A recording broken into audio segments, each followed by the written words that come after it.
Good morning, class 5. Today is the day 48 of online classes and the date is 12 June 2020. Here I am to teach you rest of the topic unit first food with topic health and hygiene. Before proceeding to the today's topic, let's have a short and quick recap about what we learned in the previous classes. इससे पहले कि आज हम आगे बढ़ें, आज के topic की तरफ बढ़ें, उसकी शुरुआत करें, चलिए जल्दी से फटाफट छोटा सा शॉर्ट सा क्विक सा रिकैप हम लोग ले लें जो हम लोगों ने प्रीवियस क्लास में पढ़ा है। तो प्रीवियस क्लास में हम लोगों ने क्या पढ़ा था? 2 फिगर बताया था। लेफ्ट हैंड साइड को फिगर ए मान लीजिए और राइट हैंड साइड को फिगर बी मान लीजिए।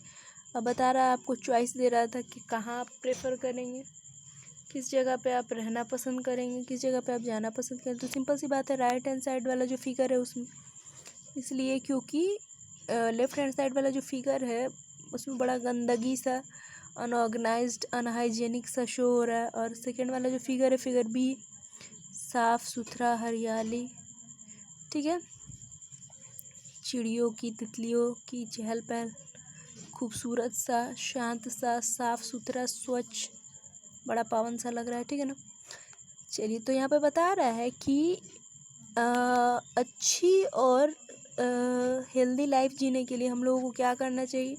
तो 3 पॉइंट यहाँ पे अराइज हुआ था। एक तो हमें न्यूट्रिशियस फूड लेना चाहिए, मतलब ऐसा भोजन जो पोषक तत्वों से भरपूर हो, पोषक तत्वों से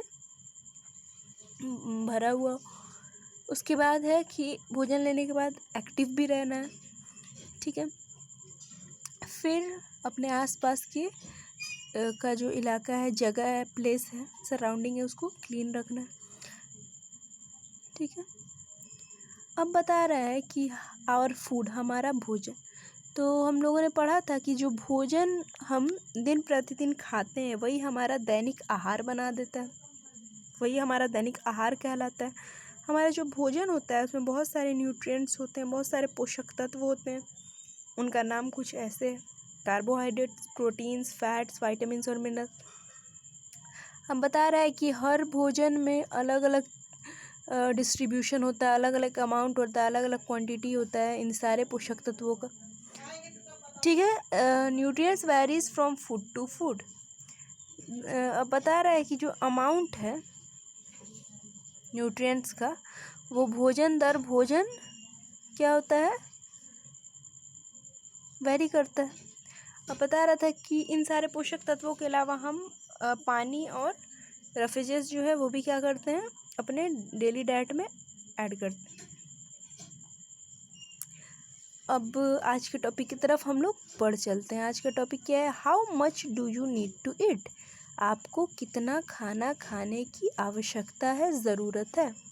the amount of food needed by a person depends upon a number of factors, his her age, height, weight and occupation. बता रहा है जो भोजन है वो मन मुताबिक नहीं करना है, ठीक है। भोजन की क्वांटिटी, अमाउंट किस हिसाब से सेट होना चाहिए? तो आपका एज क्या है, आपकी हाइट क्या है, आपका वेट क्या है, और आप किस प्रकार का काम कर रहे हैं।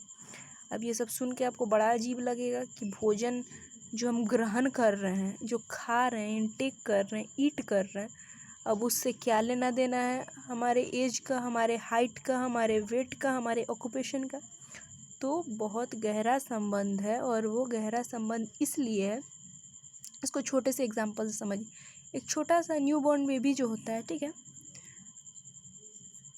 उसका जो भोजन होता है क्या होता है, उसका अमाउंट तो आप लोग को पता ही होगा।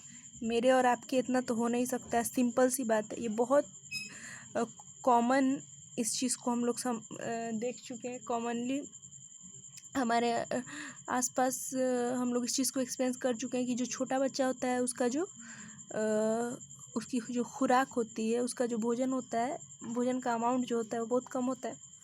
फिर बता रहा है हाइट और वेट के हिसाब से, हाइट और वेट के अकॉर्डिंग भी भोजन जो होता है उसका अमाउंट तय किया जाता है। एग्जाम्पल के तौर पे आप लोगों ने सुना होगा कि अगर किसी का हाइट ज़्यादा रहता है, ठीक है, तो अगर उसका वेट अगर 70 kg भी है और अगर उसकी हाइट 5'10" या 5'11" के आसपास है, तो उसका वेट अगर 70 kg भी होगा तो उतना पता नहीं चलेगा देखने में भी, ठीक है। और अगर कोई इंसान है, उसका हाइट मान लीजिए 5 फीट या 5'1" हो और उसका भी वेट 70 kg हो, तो देखने से वो काफ़ी मोटा लगेगा, तो वो देखने से भी पता चल जाता है, ठीक है। तो हाइट, वो एग्जाम्पल इससे रिलेट नहीं कर रहा है, लेकिन आपको समझाने के लिए यहाँ पर बताया जा रहा है कि हाइट और वेट जो है वो भी अमाउंट ऑफ फूड पे डिपेंड करता है। जैसे एग्जाम्पल के तौर पे अभी जो समझाया गया है एग्जाम्पल से, उससे ये समझिए कि अगर कोई इंसान जिसका हाइट ज़्यादा हो, ठीक है, तो उसको उस हाइट के हिसाब से अपना वेट रखना पड़ेगा, ठीक है। और जिसका कम हो उसको उस हिसाब से अपना वेट रखना, ठीक है। तो समझ आ गया कि कैसे एज, हाइट, वेट डिपेंड करता है अमाउंट ऑफ फूड पे, क्वांटिटी ऑफ फूड पे, ठीक है। अब बच गया ऑक्यूपेशन। ऑक्यूपेशन बोलते हैं व्यवसाय को, जो इंसान जो काम कर रहा है उसको ऑक्यूपेशन बोलते हैं। तो अब ऑक्यूपेशन कैसे अमाउंट ऑफ फूड को बताता है कि आप कौन सा, किस प्रकार का ऑक्यूपेशन कर रहे हैं, उस हिसाब से आपका अमाउंट ऑफ फूड कितना होना चाहिए। एग्जाम्पल के तौर पे अगर कोई इंसान फील्ड वर्क कर रहा है, ठीक है, मतलब उसमें फिजिकल वर्क ज़्यादा हो रहा है। कोई किसान है, किसान लोग क्या करते हैं, बहुत कड़ी मेहनत करते हैं, और चूँकि वो लोग बहुत ज़्यादा संपन्न नहीं होते हैं, गरीब होते हैं, तो आप लोग देखेंगे कि उन लोगों का हेल्थ वो बहुत ज़्यादा पतले दुबले रहते हैं, ठीक है। और देखिएगा जिस इंसान का जो ऑक्यूपेशन है फील्ड वर्क नहीं है, ऑफिशियल जॉब है, तो देखिएगा कि उनका पेट थोड़ा बाहर निकल जाएगा, बदन फैल जाएगा, ठीक है। तो वही बता रहा है कि ऑक्यूपेशन के हिसाब से अमाउंट ऑफ फूड सेट होना चाहिए।